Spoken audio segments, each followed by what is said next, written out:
જામનગર જિલ્લામાં ચાલુ રવિ પાકના વાવેતરમાં આ વર્ષે મહત્વપૂર્ણ ફેરફાર જોવા મળી રહ્યો છે। ખેડૂતોના વાવેતર રુઝાનમાં સ્પષ્ટ બદલાવ આવ્યો છે, જેમાં ચણાનું વાવેતર પ્રથમ પસંદગી બન્યું છે।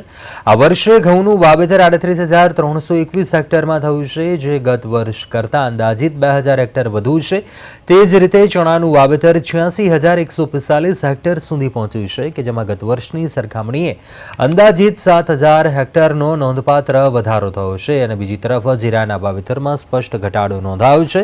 ગત વર્ષે જ્યાં જીરું લગભગ 29,948 હેક્ટરમાં વાવેતર હતું, ત્યાં આ વર્ષે તે ઘટી 22,755 હેક્ટર રહ્યું છે। ધાણાના વાવેતરમાં પણ વધારો નોંધાયો છે અને આ વર્ષે ધાણું 18,261 હેક્ટરમાં વવાયું છે, જે ગત વર્ષ કરતાં લગભગ 2,000 હેક્ટર વધારે છે। આ તમામ આંકડાઓ ઉપરથી સ્પષ્ટ થાય છે જામનગર જિલ્લાના ખેડૂતો હવે ઓછા જોખમ અને વધુ ઉત્પાદન આપતા પાકની તરફ વળી રહ્યા છે।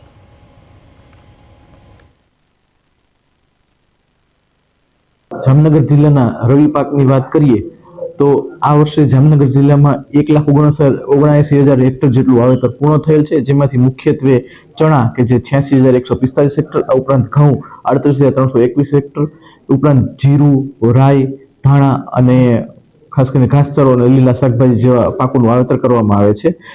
ગયા વર્ષની સાપેક્ષમાં આ વખતે ચણામાં 7,000 હેક્ટર જેટલો વધારો થયેલો છે, ઉપરાંત ઘઉંની અંદર 2,000 હેક્ટર જેટલું વાવેતરમાં વધારો થયો છે। એની સામે જીરુમાં અને ધાણામાં થોડો વાવેતર ઘટાડો નોંધાયેલો છે। એમ કરીને કુલ 1,79,136 હેક્ટર વાવેતર પૂર્ણ કરવામાં આવે છે।